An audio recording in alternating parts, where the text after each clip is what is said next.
campanha para a manutenção do nosso grupo. Participe acessando o nosso site. Olá, irmãos! É com muita alegria que nos encontramos novamente aqui no canal para ler um trecho do nosso Evangelho segundo o Espiritismo e refletir sobre essa lição que nos caiu. Hoje vamos ler no capítulo 27, Pedir e Receber, o item 22, Maneira de Orar. É uma instrução pelo Espírito V. Monod, Bordeaux, 1862.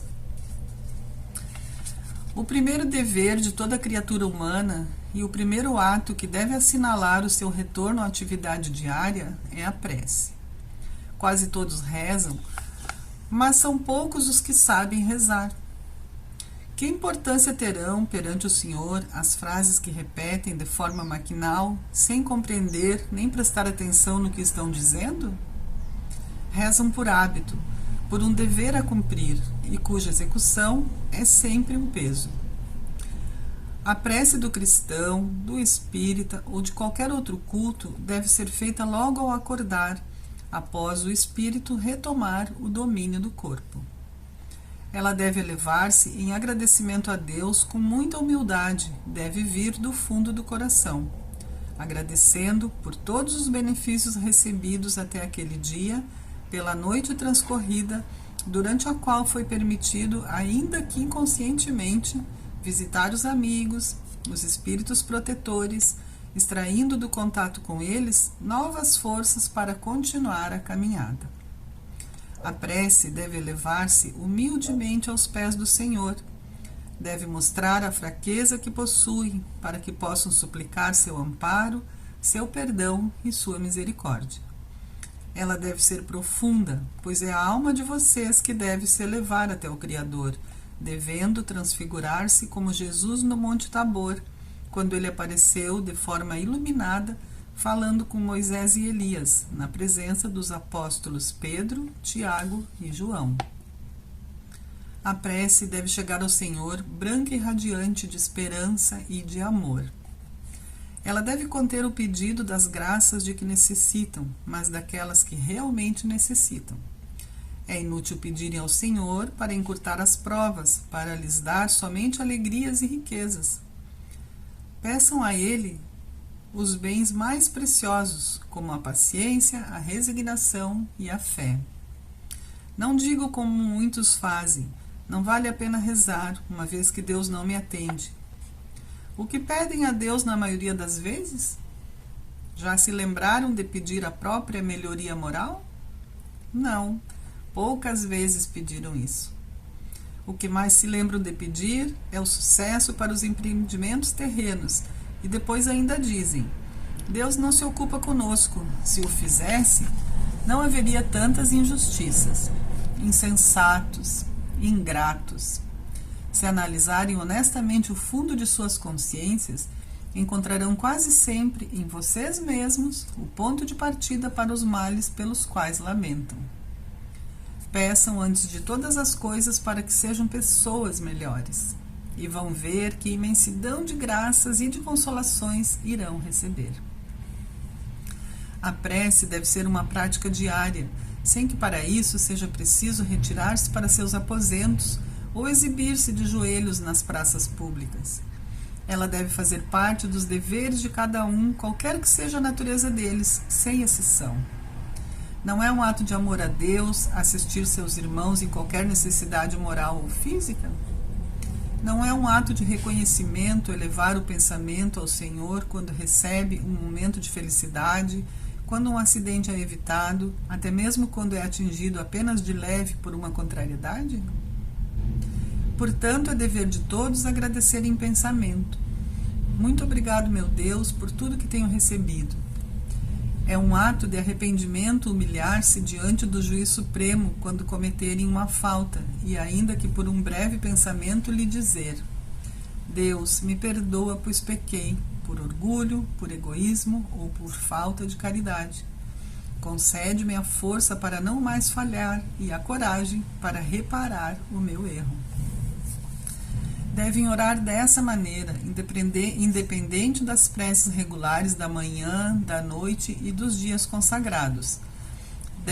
Como veem, a prece pode ser feita em todos os instantes, sem trazer nenhuma interrupção aos seus trabalhos, e se assim procederem, a prece irá beneficiá-los. Acreditem que um só desses pensamentos, partindo do coração, é mais ouvido pelo Pai Celestial do que as longas preces recitadas por hábito, quase sempre sem um objetivo claro, as quais, a hora pré-estabelecida, lembra que chegou o momento de rezar. Que lição, né? Quem de nós não faz prece? Mais que prece, né? Ele nos ensina aqui a prece, a como fazer a prece. Quais os objetivos, né, que a gente precisa atingir fazendo a prece. E é importante quando ele nos fala no início, né, porque ele nos dá um relato diário de como nós devemos proceder em relação à prece durante o dia inteiro, né? Quando acordar, retomando o domínio do corpo, devemos agradecer a misericórdia de Deus que nos concede mais um dia de oportunidade, né, na Terra, reencarnado, oportunidade de nos melhorar, de tomarmos boas decisões, de depurar os nossos vícios, né, e elevar as nossas virtudes. Cada dia é uma bênção. E é isso que ele nos diz aqui, para agradecer quando retoma o domínio do corpo, quando acorda, o primeiro ato, agradecimento, né? E elevando esse agradecimento humildemente a Deus, assim, ó, do fundo do coração, com a pureza, né, que a gente precisa ter. E depois ele nos relata que, apesar da gente não lembrar, a gente já sabe, porque eles nos ensinam, né, os espíritos, que quando a gente dorme, o espírito, nesse momento de emancipação, encontra outros espíritos, né, recebe instruções, né, forças para seguir a caminhada, e se a gente não lembra quando acorda, é porque não é útil a lembrança. A utilidade está no ensinamento que vem na nossa consciência, né, gravado na nossa consciência espiritual. E também, seguindo ali a linha do raciocínio dele, ele nos ensina que a gente deve mostrar nossa fraqueza, né, fazer a prece de coração puro, não querendo justificar os nossos erros ali. Ele diz aqui que a gente precisa mostrar a fraqueza que a gente possui para que a gente possa pedir o amparo e o perdão e a misericórdia de Deus. E não adianta a gente querer disfarçar os nossos erros, né? Ficar justificando, eu fiz, mas foi por causa daquilo, foi por causa disso, foi pelo caso do outro, porque não sei o que. Não. Foi só por nós mesmos, os nossos erros. E a gente precisa ter essa franqueza de mostrar a nossa fraqueza a Deus, né? E pedir o perdão de coração, assim, com muita força, com muita fé, com muita profundidade, ele diz aqui, que é a alma que deve se elevar. E aí vem o perdão, né?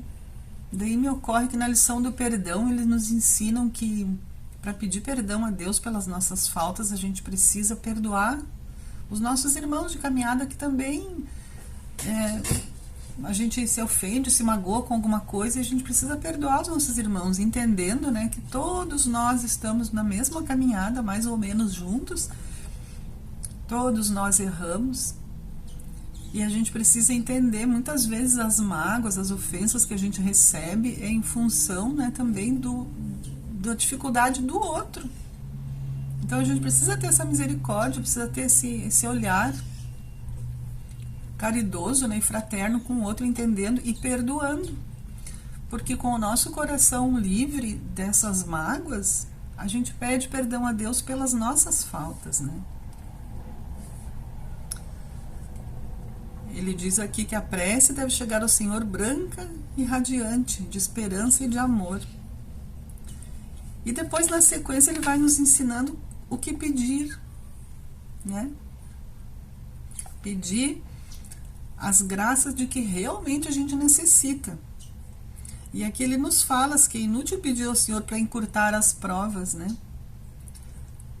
A gente sabe que o planeta é uma escola, né, de provas, expiações ainda, e que a gente está aqui para aprender, corrigir, reparar os nossos próprios erros, e as provas, elas são necessárias, são úteis, mas pela prece, né, a gente pede a paciência, a resignação e a fé, a coragem para superar as nossas próprias dificuldades.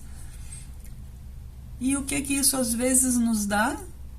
A impressão de que a prova ficou mais fácil. Na verdade, a gente ficou mais forte e consegue superar a prova com menos dificuldade, né? Com mais resignação. E aqui ele nos fala, né, que normalmente as pessoas pedem o sucesso para os empreendimentos terrenos, né? Que já se lembraram de pedir a própria melhoria moral. E é interessante que quando a gente pede que a gente consegue, né, a melhoria moral, as coisas da matéria também se resolvem, porque a gente entra num equilíbrio maior e muita coisa na nossa volta vai sofrendo a influência do nosso próprio equilíbrio. As decisões que a gente tem que tomar são mais claras, mais conscientes, e as coisas vão se resolvendo de maneira diferente. E aquilo que não é para ser, não vai ser. Porque se a gente veio com uma missão de seguir um tipo de vida material, é porque ela tem um fim útil e é preciso, e assim será. Independente do nosso esforço de que isso mude. Se a gente faz esforço e isso muda, é porque tinha que mudar. As coisas são como são. A gente precisa se esforçar sempre para melhorar intelectual, melhora moral, melhora na parte da matéria. Se não acontece, embora a gente se esforce, é porque era para ser assim, então a gente precisa aceitar. Não que vamos ficar estagnados aceitando as coisas, deixa assim, não. O trabalho é necessário para a evolução. A gente só evolui pelo trabalho, pelo esforço, né? Então a gente precisa tentar, precisa estar sempre buscando. Mas não se desesperar se as coisas não são como a gente sonha, como a gente deseja. Nem sempre é o melhor para nós, né? E aqui, seguindo a linha do pensamento dele, ele nos fala assim que a gente sofre muito, né, por males, que a gente lamenta muito os nossos próprios males. E daí ele faz a referência no capítulo 5, no item 4. E o capítulo 5 é Bem-aventurados os aflitos, e o item 4 fala das causas atuais das aflições. E ali ele nos diz que as causas atuais são na vida presente e outras em vidas passadas, construídas por nós mesmos, né? E fala também que as coisas acontecem por falta de perseverança, por mal proceder ou por não terem limitado os seus desejos. Não tem calma, cheio de melindres, as enfermidades resultam da falta de moderação e dos excessos de toda a ordem. E no finalzinho do capítulo, desse item, ele fala que o homem os evitará, né, as aflições, quando trabalhar para seu aperfeiçoamento moral e intelectual. Então, aqui, voltando aqui para a maneira da prece, de orar, ele nos diz, né, que a gente lamenta essas coisas, né, que os males, eles estão dentro de nós mesmos, que a gente precisa trabalhar isso, né, e não se queixar tanto, e trabalhar para diminuir toda essa carga que a gente precisa depurar. Seguindo ali, então, ele nos fala que a prece deve ser uma prática diária, né, deve ser parte de cada um, deve ser automática, deve ser espontânea, né? Que a prece, quando a gente faz, é um ato de amor, quando a gente faz por algum irmão necessitado de alguma coisa moral ou física, e a gente faz a prece, é uma caridade. E que ele também nos diz ali que é um reconhecimento, né? elevar o pensamento ao Senhor quando recebe alguma coisa boa, quando acontece alguma coisa boa no nosso dia a dia. Eleva o pensamento a Deus, obrigada, meu Deus, assim, que aquilo seja sincero, seja puro, seja intenso, para chegar até o Criador, né? Quando a gente tem um livramento em alguma coisa do dia a dia, ou quando acontece alguma coisa, mas que poderia ter sido muito pior, e a gente tem aquilo amenizado, sempre agradecendo a Deus. E também ele nos fala aqui sobre o ato, né, de arrependimento, humilhar-se diante do juiz supremo, né, quando a gente comete uma falta. E olha como é importante a gente pedir o perdão, né, abrindo o coração para Deus, reconhecendo que pecou por orgulho, egoísmo, falta de caridade. E aí o que pedir? Concede-me a força para não mais falhar e a coragem para reparar o meu erro. A força necessária para vencer aquela tendência para aquele erro, né? E a coragem para reparar, porque a gente sabe, né, que precisa reparar tudo o que fez, né? E aqui ele diz: devem orar desta maneira. Coisa mais linda, né? Além das preces regulares, né, que deve ser feita de manhã, de noite. Fazer uma prece a qualquer momento. E aqui ele nos diz, não precisa parar o trabalho, não precisa modificar nada. Leva o pensamento a Deus, no meio do barulho, no meio da confusão, onde for. Sintoniza com o alto, faz essa conexão, né? E ele diz aqui: acredite que um só desses pensamentos partindo do coração é mais ouvido pelo Pai do que aquelas preces enormes, né? E quanto benefício, quanto benefício. Ali quando ele nos diz, né, que peçam antes de todas as coisas para que sejam pessoas melhores. E vocês vão ver que imensidão de graças e de consolações irão receber. Então é isso que tem que acontecer. A gente precisa nos melhorar. E quando a gente vai melhorando, tudo o nosso entorno melhora. E a gente vai emanando essa vibração mais alta e contaminando o meio que a gente vive, a nossa vida atual e a vida daqueles que nos cercam também, que convivem com a gente, né? Então, meus queridos, a nossa reflexão sobre esse item era essa maneira de orar. E agora nós vamos passar então para as preces e vibrações. Vibrações coletivas. Irmãos, vamos unir nossas almas confiantes para dedicar nosso pensamento e sentimentos fraternos para quem precisa, quem está carente de saúde e de paz. Convidamos todos os irmãos a manterem seus corações e pensamentos vibrando nas preces que faremos a Deus, a partir deste momento, em favor daqueles a quem endereçarmos nossas vibrações. Prece para os enfermos. Neste momento, abrimos uma corrente de vibrações em benefício de nossos irmãos enfermos, que se encontram em nossas casas, hospitais, casas de caridade e demais locais onde se acham passando por dolorosas provações. Senhor, pedimos alívio para esses irmãos, que o teu infinito amor permita que os divinos mensageiros possam deles se aproximar, suavizando-lhes o sofrimento. Senhor, se as tuas leis permitirem, que possam recuperar a saúde e tenham muita coragem e esperanças sob a tua misericórdia infinita. Prece para os desencarnados. Pai, lembramos com muito carinho dos nossos irmãos desencarnados, pedindo tuas bênçãos a esses irmãos queridos, que possam despertar para a realidade espiritual sob a luz da verdade e do teu sublime amor.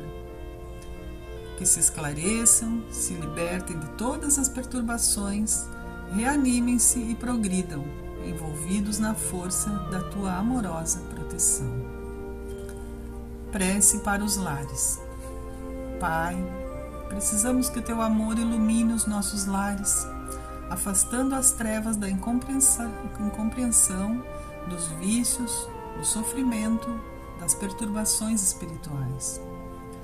Ajuda-nos, Pai, a compreender que somos todos teus filhos, formando uma família com quem temos a necessidade de aprender a amar, auxiliando-nos uns aos outros. Que em nossos lares reine a paz e a harmonia sobre as tuas bênçãos divinas. Prece para a paz no mundo. Em ti, Senhor, está a força suprema do bem e da paz que governa o universo. Abençoa os dirigentes de todas as nações, especialmente os do nosso país, que saibam governar bem sob a tua proteção, no sentido da ordem e da fraternidade universal. Prece de encerramento. Graças, Senhor, por esses momentos felizes e pela assistência amorosa dos bons espíritos. Abençoa-nos, seja feita a tua vontade, despede-nos na tua paz. Assim seja. Campanha para a manutenção do nosso grupo. Participe acessando nosso site